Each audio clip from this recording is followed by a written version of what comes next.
$15,000. But Holder says you can usually resell the piano for about double that. And don't forget, a new Steinway can cost as much as $70,000. They give us their little old tired piano, and they're not exactly sure where we're going to go with that. And eventually when I tell them, this is your piano, well, there are many a time we've seen people cry here just looking at them, just being so overwhelmed by the fact that the piano sounds and looks so good. In New York, Elise Hart, Fox News.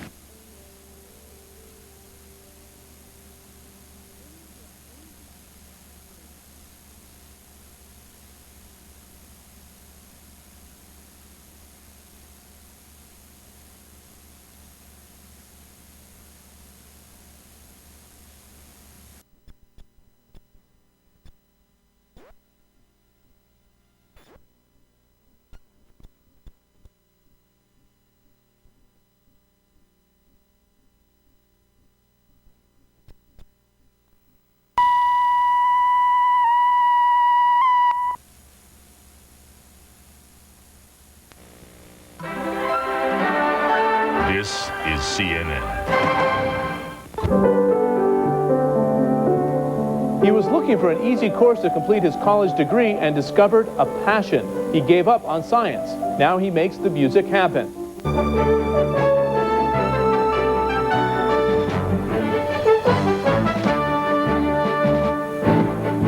Sometimes it pays to be lazy, or at least to try. Leopold Holder found inspiration and a career while searching for an easy way to finish college. In 1970, he was a physics and engineering student, just one course short of his degree. So he picked the easiest one he could find, Piano Tuning and Repair 101. Now, more than a quarter century later, he runs a successful New York Piano Center, restoring pianos for the likes of the Metropolitan Opera and Marvin Hamlisch. Jan Hopkins has the story from New York.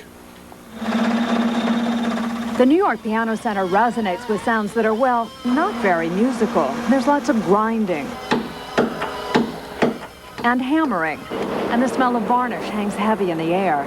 But the results are anything but annoying. At the end of their visit here, pianos look as good as new. This piano came to us about 3 months ago, and it was dark, very dark wood. We couldn't tell the beauty of this piano until we stripped it. And they don't sound bad either. That's why the Metropolitan Opera, Diva Renata Scoto, Eartha Kitt, and Marvin Hamlisch have all hired Leopold Holder to restore their treasures. Now a leader in his field, Holder came to it by accident. I studied engineering and physics in Europe. And when I came to this country, I attended NYU, hoping to become a scientist. He took a course in piano tuning and repair his senior year, and the rest, as they say, is history. I graduated and I worked for several years for industry before I realized that there was something I was missing. And of course, as a child, I took very extensive piano lessons in one of the best music schools in Europe, and decided to put my engineering background and my musical talents together. And this is what came out of it. Holder's shop restores about 250 pianos a year. Some have been attacked by fire, others by termites. Most are simply the victims of wear and tear. I would say that the expectancy of a life of a piano action in professional hands would be about 5 to 8 years. So the piano may be 100 years old, yet the action might have been replaced 10, 12 times. Some pianos are restored at the request of clients, and Holder finds and fixes others to resell them for anywhere from $800 to $50,000. The former scientist treats each with the same attention to detail. The basic principle of tone manufacture in a piano is transfer of the mechanical energy into acoustic energy, and that is done simply by depressing the key of the piano. So the whole principle about rebuilding a piano is to make sure that the parts are in such condition that there is no loss of energy. But aesthetics are just as important to Holder and his craftsmen. The piano has a beautiful set of ivories, which makes this piano quite a valuable and beautiful instrument to look at. It sounds fine. It's not a Steinway, it's not a high-quality instrument per se, but as such, it really is one of the most beautiful Art Deco pieces that came through my shop. Holder won't say how much his business makes, only that it's enough to pay the employees and the bills.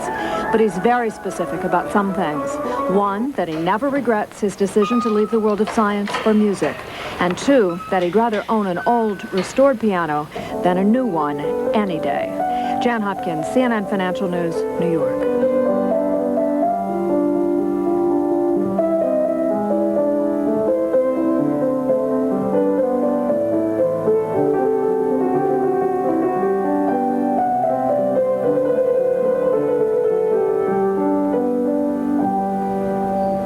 Coming up, a man who was honored for a life's work well done.